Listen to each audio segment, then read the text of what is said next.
Friends, இன்றைக்கி soft chapati எப்படி செய்கிறதுன்னு பார்க்கலாம். அதுக்கு நான் ஒரு 2 கப்பு எடுத்திருக்கேன்னா கோதுமை மாவு எடுத்திருக்கேன்.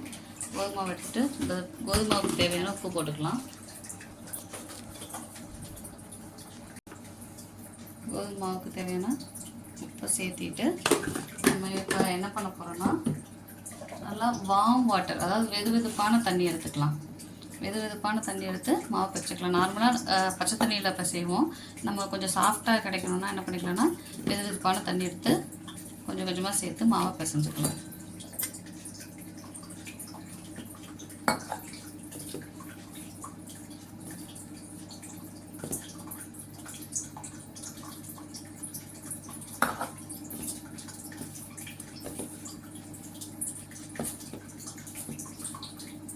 நீங்கள் வெந்நீர் ஊற்றிக்கலாம். அப்படி இல்லைன்னா பால் இருந்துச்சுன்னா பாலை சுட வச்சு வெதுவெதுப்பான பாலும் சேர்த்துக்கிட்டிங்கனாலும் நமக்கு சப்பாத்தி சாஃப்டாக வரும்.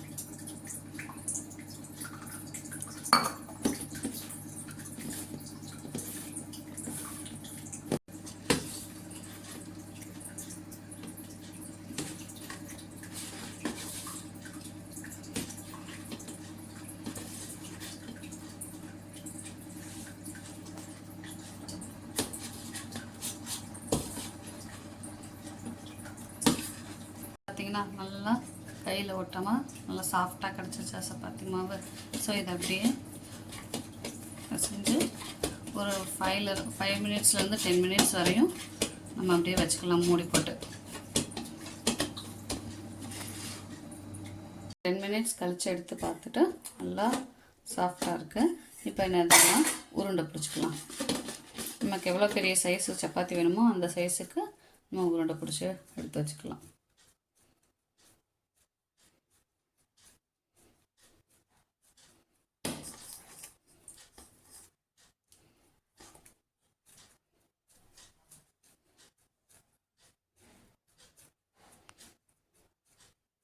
உருட்டி எடுத்துக்கிட்டோம்.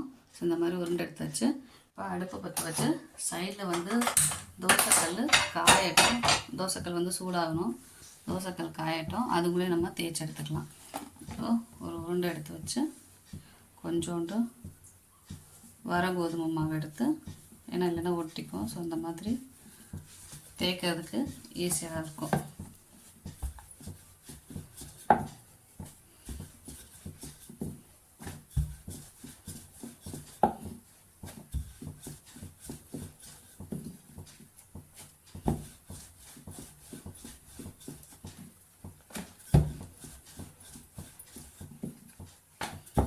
நல்லா திருப்பி போட்டு தேய்ச்சோன்னா நமக்கு ஷேப் கிடைக்கும்.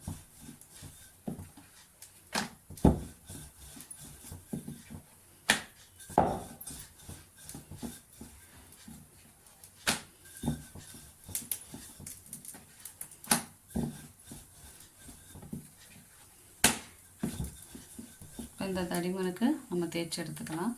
தேய்ச்சி எடுத்துட்டு தோசைக்கல் காஞ்சதை போட்டு எடுத்துக்கலாம்.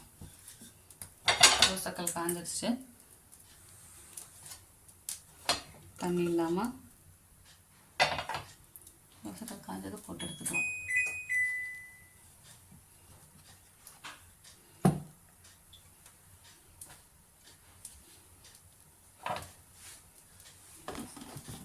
நான் சைட்லேயே அடுத்த சப்பாத்தியை தேய்ச்சிக்கிறேன்.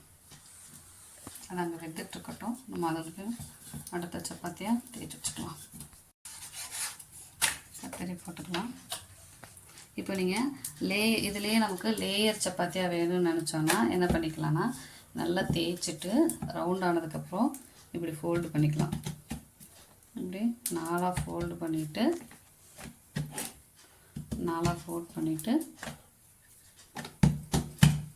அது மேலே கொஞ்சம் இதை தேய்ச்சி எடுத்தோம்னா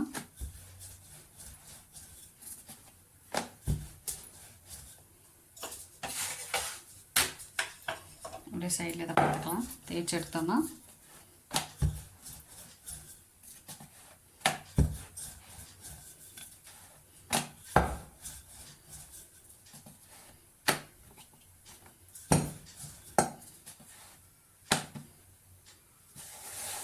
பார்த்திங்கன்னா சப்பாத்தி நல்லா பூஸ்ன்னு பூரி மாதிரி எலும்பி வரும். இப்போ நல்லா அமுத்தி விட்டு வேக விட்டுக்கலாம். நல்லா அமுத்தி விட்டு வேக விட்டுக்கலாம்.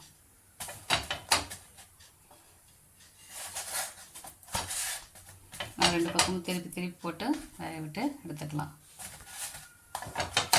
இப்போ இதை எடுத்துட்டு அதுக்கப்புறம் நீங்கள் நெய் தடவிக்கலாம். இப்போ இதை எடுத்துடலாம். எடுத்துட்டு நீங்கள் ஹாட் பாக்ஸில் போட்டு வச்சிங்கன்னா என்ன பண்ணிங்கன்னா அடியில் 2 ஸ்பூன் போட்டு வைங்க. இல்லைன்னா லாஸ்ட்டு சப்பாத்தி என்ன ஆகும்னா வேர்த்து அதில் பிடிச்சிக்கும். ஸோ இது வந்து ஏர் சப்ளைக்காக இந்த ஸ்பூன் போட்டிருக்கோம். இதை போட்டுட்டு அதுக்கப்புறமா நம்ம என்ன பண்ணலாம்னா அது மேலே 1 ஸ்பூன் நெய் எடுத்து இப்படி தடவி விட்டுக்கலாம். அந்த சப்பாத்தியோட சூட்லேயே வந்து நெய் உருகி டேஸ்ட்டு நல்லாயிருக்கும். ஸோ இப்போ அதை அடுத்த சப்பாத்தி போடலாம். அந்த லேயர் சப்பாத்தியை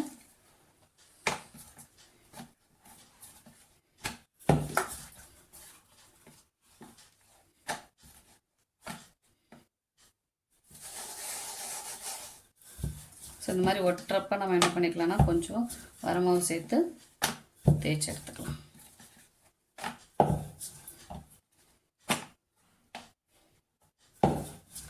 நல்லா தேய்ச்சிட்டு இப்போ இதை போட்டு எடுத்துக்கலாம்.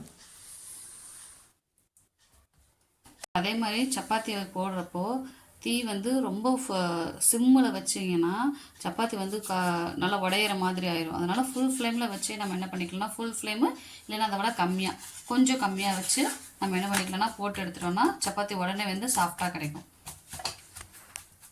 பாருங்கள், இப்போ சப்பாத்தி நல்லா லேயர் சப்பாத்தி நமக்கு எலும்பி வருதுங்களா? அப்படி பூரி மாதிரி எலும்பி வரும்.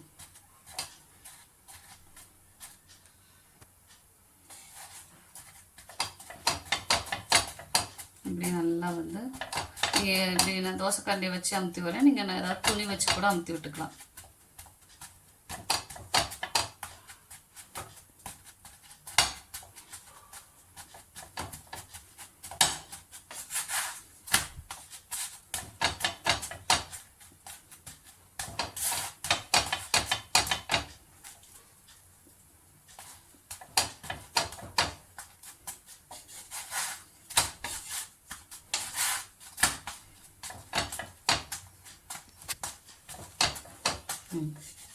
இதை எடுத்துக்கலாம்.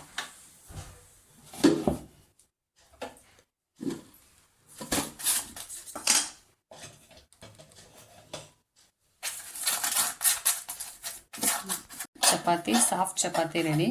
இப்போ இதை நீங்கள் பார்த்தீங்கன்னா இந்த மாதிரி பிடிச்சி அமுத்தி பார்த்தீங்கன்னா நல்லா சாஃப்டாக இருக்கா? இது இந்த லேயர் சப்பாத்தி அதுவும் நல்லா சாஃப்டாக இருக்கும். இதை பிரிச்சிங்கன்னா லேயராக வரும். லேயராக நல்லா கிடைக்கும் நமக்கு. ஸோ இப்போ இதை சாப்பிட்டுக்கலாம். நான் கூட தக்காளி குழம்பு வச்சுருக்கேன், குருமா இதோட சாப்பிட்லாம். அதே மாதிரி பன்னீர் புர்ஜி எது வேணாலும் நம்ம காம்பினேஷனுக்கு எடுத்துக்கலாம்.